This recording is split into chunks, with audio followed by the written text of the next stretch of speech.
Today I'm going to show you how to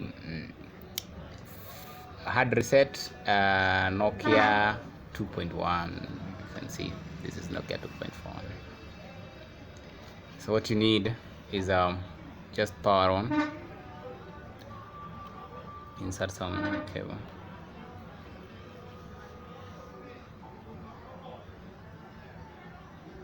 and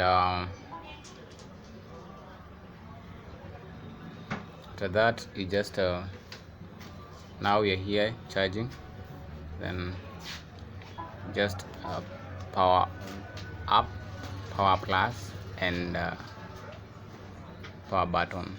So you hold them together until you see this one here, and you remove your hand, you hold, continue holding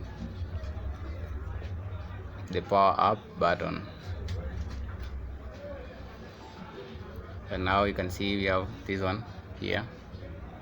So what you do is you tap on power button and the volume up, power button and volume up, like this.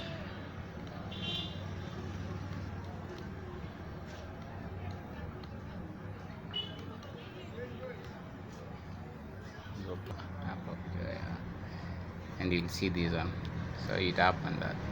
So now you just go to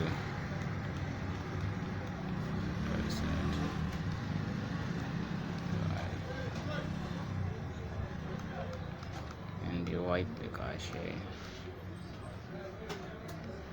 and you reboot, and here we go. Thanks for watching, and please subscribe.